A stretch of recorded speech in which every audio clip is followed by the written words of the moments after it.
नमस्कार मित्रांनो, तुमचा पुन्हा एकदा आपल्या यूट्यूब चॅनलवर खूप खूप स्वागत आहे. आज आपण चांगला म्युच्युअल फंड कसा निवडायचा ह्याविषयी संपूर्ण माहिती बघणार आहोत. तर हा व्हिडिओ शेवटपर्यंत नक्की बघा, तुम्हाला नक्कीच फायदेशीर. सर्वात महत्त्वाचं म्हणजे तुमचे लक्ष्य ठरवा. म्युच्युअल फंड निवडण्यापूर्वी पहिली पायरी म्हणजे तुम्हाला ध्येय निश्चित करावे लागेल. म्हणजेच तुम्हाला किती काळ गुंतवणूक करायची आहे, तुम्ही किती पैसे गुंतवणार आहात, रिटर्नची अपेक्षा किती, कारण हे सर्व तुम्हाला तुमच्या गरजा पूर्ण करणारा फंड निवडण्यात मदत करते. स्पष्ट उद्दिष्टे असणे गुंतवणूक आणि परिणाम ट्रॅकिंग सुलभ करते. तुमचे उद्दिष्ट परदेशात जाणे, निवृत्तीसाठी बचत करणे किंवा घर खरेदी करणे किंवा अन्य काही असेल. तुमचे ध्येय गाठण्यासाठी तुम्हाला किती रक्कम लागेल याचा अंदाज घ्या आणि त्यानुसार गुंतवणूक सुरू. दुसरं म्हणजे जोखीम निश्चित करा. विविध प्रकारच्या म्युच्युअल फंडामध्ये येणाऱ्या जोखमीकडे लक्ष द्या. उदाहरणार्थ, इक्विटी म्युच्युअल फंडामध्ये इतर फंडाच्या तुलनेत उच्च पातळीची जोखीम असते आणि यामुळे पोर्टफोलिओमध्ये काही अस्थिरता येऊ शकते. परंतु इक्विटी म्युच्युअल फंडातून मिळणारा परतावा हा इतर फंडाच्या तुलनेत जास्त असू शकतो. हा फंड अशा गुंतवणूकदारांसाठी योग्य आहे जे जास्त परतावा मिळवण्यासाठी जास्त जोखीम घेण्यास इच्छुक. जर तुम्हाला जास्त जोखीम घ्यायची नसेल तर तुम्ही इतर फंडामध्ये गुंतवणूक करण्याचा पर्याय निवडू शकता, जसे की डेट म्युच्युअल फंड. हे फंड कमी जोखमीसह येतात, परंतु इक्विटी म्युच्युअल फंडाच्या तुलनेत परतावा देखील कमी आहे. म्हणून आपले लक्ष ठरवल्यानंतर आपण किती जोखीम घेण्यास सक्षम आहोत हे बघितले पाहिजे. तिसरं आहे एक्सपेन्सेस रेशो तपासा.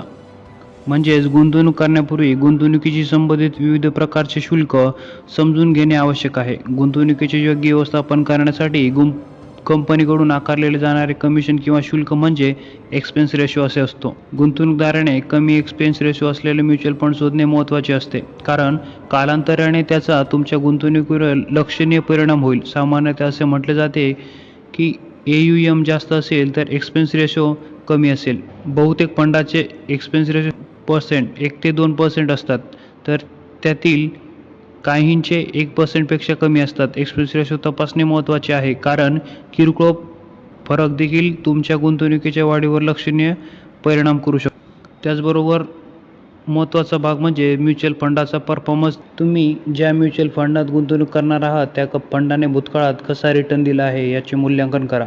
एखाद्या नवीन फंडात गुंतवणूक टाळा. तसेच मिळालेल्या रिटर्नमध्ये सातत्य देखील महत्त्वाचे आहे. समजा एखाद्या फंडाने गेल्या 3 वर्षात 9%, 8% आणि 10% रिटर्न दिला आहे आणि दुसऱ्या फंडाने 3 वर्षात 8%, 2% आणि 19% रिटर्न दिला आहे, तर तुम्ही पहिल्या फंडासारखा नियमित चांगला रिटर्न देणारा फंड निवडा. म्युच्युअल फंडाची निवड केवळ त्यांच्या 5 ते 6 महिने कालावधीतील कामगिरीच्या आधारावर करू नये, तर 3-4 वर्षामध्ये सातत्याने चांगली कामगिरी करणारे आणि स्थिर रिटर्न देणारे फंड निवडा. एका म्युच्युअल फंड योजनेची दुसऱ्याशी तुलना करताना गुंतवणूकदारांनी हे सुनिश्चित केले पाहिजे की ते एका समान प्रकारच्या म्युच्युअल फंड योजनेशी तुलना करत आहेत. उदाहरणार्थ, लार्ज कॅप इक्विटी म्युच्युअल फंडाची तुलना इतर तत्सम लार्ज कॅप म्युच्युअल फंडाशीच केली पाहिजे.